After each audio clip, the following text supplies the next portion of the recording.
Museum Sono Budoyo merupakan salah satu museum budaya yang cukup populer di kalangan masyarakat Yogyakarta, tidak terkecuali juga dengan di media sosial. Namun yang menjadi pertanyaan adalah, apakah Museum Sono Budoyo mampu melakukan optimalisasi pada media sosialnya, khususnya Instagram dan juga TikTok dalam mobilisasi pengunjung? 5 rupa kreatif punya beberapa solusinya. Mari simak dalam kurang lebih 10 menit ke depan. Mari simak secara garis besar dulu. Museum Sono Budoyo punya aktif di media sosial, dan juga memiliki koleksi budaya yang begitu beragam, punya berbagai macam pengunjung yang berasal dari kalangan anak muda hingga yang tua, kemudian juga pengunjung yang berasal dari dalam maupun mancanegara. Namun yang menjadi tantangan adalah adanya digitalisasi dan bagaimana cara menarik minat pengunjung di tengah-tengah adanya digitalisasi tersebut. Yang pertama, kami akan membahas mengenai analisis situasi dimulai dari latar belakang. Di sini, Museum Sono Budoyo memiliki jumlah pengunjung yang lebih rendah dibandingkan museum lainnya yang ada di Yogyakarta. Data tersebut kami dapatkan dari data jumlah wisatawan Yogyakarta tahun 2020 yang melakukan survei terhadap jumlah kunjungan pada beberapa museum. Selain itu, Museum Sono Budoyo juga telah melakukan digitalisasi dengan aktif membagikan konten di berbagai platform media sosial. Namun ternyata belum ada peningkatan yang signifikan dari segi jumlah pengunjung. Kita juga telah melakukan analisis SWOT, yaitu strength-nya kami mendapati bahwa Sono Budoyo telah aktif di sosial media dan telah mengikuti tren yang ada. Namun weakness-nya di sini kami menemukan bahwa konten sosial media Sono Budoyo itu masih terlalu formal dan monoton.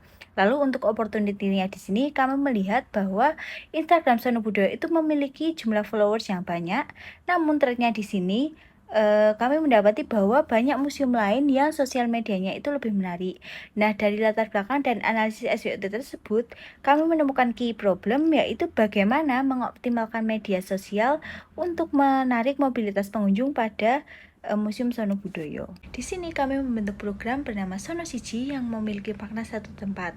Dengan program ini, kami ingin menjadikan sosial media Museum Sono Budoyo sebagai satu tempat yang dapat menarik minat para pengunjung untuk datang hanya dengan melihat sosial medianya. Di sini kami memberikan perbandingan dengan akun Instagram milik Tumbuh Museum dan akun TikTok milik Museum Macan. Di sini kami bisa melihat peningkatan jumlah pengunjung setelah masyarakat melihat konten yang dibagikan oleh kedua museum tersebut. Yang selanjutnya yaitu analisis STP dimulai dari segmentasi. Yang pertama dari segi demografis yaitu 10-30 tahun baik laki-laki maupun perempuan. Yang kedua dari segi geografis yaitu wilayah Indonesia. Lalu yang ketiga ada psikografis yaitu orang-orang yang tertarik untuk belajar sejarah dan budaya. Lalu yang keempat ada behavior yaitu orang yang senang mengunjungi tempat-tempat bersejarah. Kemudian untuk targetnya sendiri yaitu anak-anak sekolah dan remaja milenial. Lalu positioningnya yaitu Museum Sono Budoyo ingin dikenal sebagai museum terlengkap kedua yang menggabungkan budaya Jawa, Bali, Lombok, dan Madura. Selanjutnya terdapat strategi pesan. Dalam strategi pesan ini berisi mengenai konsumen kunci dan insight brand relationship. Konsumen kunci dari Museum Sono Budoyo ini adalah para kaum muda, khususnya para anak-anak sekolah. Hubungan Sono Budoyo dengan konsumen ini yakni karena adanya kerjasama yang dilakukan oleh pihak sekolah dengan museum untuk menjalankan program yang biasanya dibuat oleh pihak sekolah. Akan tetapi, di sini kami melihat bahwa para kaum muda mengunjungi Museum Sono Budoyo karena program yang tadi dilakukan oleh pihak sekolah maupun universitas. Sehingga kami membuat strategi pesan yang mana Museum Sono Budoyo ini harus membuat konten untuk mengajak para kaum muda mengunjungi Sono Budoyo. Misalnya membuat konten terkait dengan pengenalan kebudayaan Jawa yang mana mereka unggah ke dalam media sosial mereka yang bisa menarik para kaum muda untuk mengunjungi Museum Sono Budoyo. Kemudian kami tetap membuat strategi pesan terkait dengan program yang biasanya dilakukan oleh sekolah dan universitas yang mana mereka melakukan kunjungan ke Museum Sono Budoyo. Strategi pesan selanjutnya yakni Sono Budoyo menyelenggarakan event kebudayaan.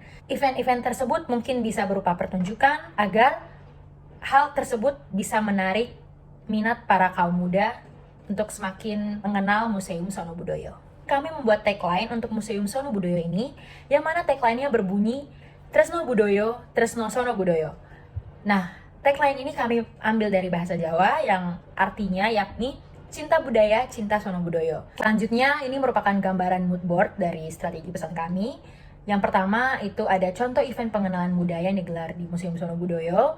Kemudian ada contoh konten pengenalan budaya di salah satu sosial media Sono Budoyo yakni Instagram. Kemudian juga ada contoh kunjungan sekolah ataupun universitas ke Museum Sono Budoyo. Selanjutnya adalah MC dan media. Nah, pertama pada social media marketing, kita milih Instagram dan juga TikTok sebagai platform. Pada public relation ini, kita memilih media massa, yaitu portal berita online sebagai platform. Itu adalah untuk platform di direct marketing. Di direct marketing ini kita menggunakan ads media online, email, SMS. Selanjutnya adalah di event, itu platform yang dipakai adalah Bazaar dan juga event Sono Budoyo. Terakhir adalah platform dari interactive marketing, yaitu ada mini exhibition, 3D billboard, 3D project mapping, dan juga VR on exhibition online. Selanjutnya adalah mengenai sinergi dalam platform. Berbincang-bincang pada sinergi, maka kita membicarakan tentang hubungan antar platform. Di dalam hal ini, sebenarnya semua platform memiliki perannya masing-masing, yang berbeda nih.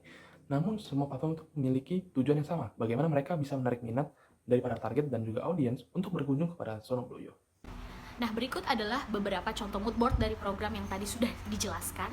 Sebelah sini ada social media marketing dengan cara memilih media, yaitu Instagram dan juga TikTok tadi, kemudian kategorisasi konten, dan di sebelahnya ada public relation dengan cara memilih media massa dan juga key message-nya masing-masing. Lanjut, ada direct marketing dengan menggunakan SEM atau search engine marketing melalui iklan Google dan juga melalui email, portal berita, dan lain sebagainya.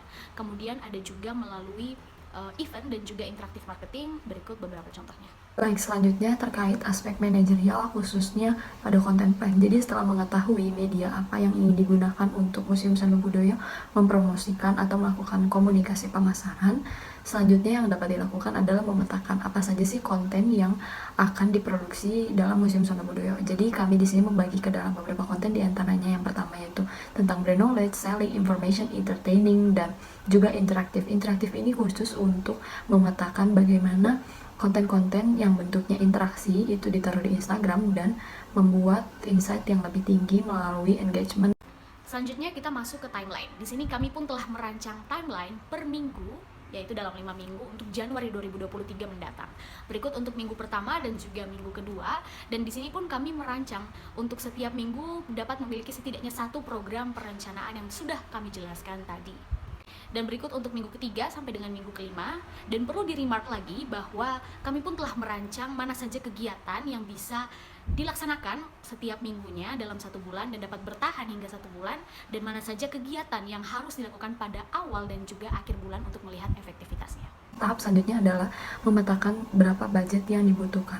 Jadi untuk budget terbesar ada pada interaktif marketing dan events, karena dua hal tersebut sifatnya adalah event tahunan dan interaktif marketing lebih mengandalkan pada teknologi, sehingga dua hal tersebut memerlukan budget yang lebih besar. Ya, dapat dilihat di sini lebih detail tentang apa saja yang dibutuhkan untuk menunjang konten direct marketing, public relations, dan sosial media. Selanjutnya, untuk mengoptimalisasi program-program atau rancangan pemasaran yang sudah dilakukan, terdapat desain evaluasi efektivitas. Yang pertama kita melihat dari segi konteks, input, dan proses, dan terakhir adalah produk.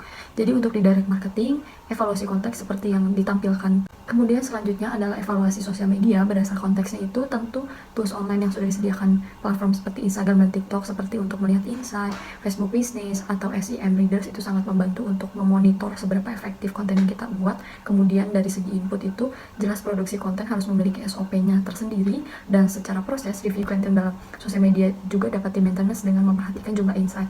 Dan yang terakhir itu terkait produk, jadi hasil sosial media itu lebih pada meningkatkan awareness sehingga dapat dilihat melalui jumlah growth akunnya. Kemudian terkait public relations, jadi untuk konteksnya itu dapat dievaluasi dengan melihat media exposure atau seberapa banyak sih media yang akhirnya meliput Museum Sono Budoyo gitu. Kemudian input itu dapat dilihat dengan relasi dengan wartawan, sehingga harus ada PIC khusus yang mengatur seperti divisi media relations. Kemudian yang terakhir terkait prosesnya itu, jadi Museum Sono Budoyo itu dapat dimonitoring dengan kegiatan PR itu melalui stakeholder relationsnya. Dan yang terakhir adalah terkait produk. Jadi produk dari public relations adalah community engagement tentunya. Hal ini dapat dibuktikan dengan jumlah kunjungan yang berkelompok di Sono Budoyo itu meningkat. Jadi terkait event yang terakhir, itu event dievaluasi konteksnya itu dari jumlah pengunjung yang datang sesuai tema event.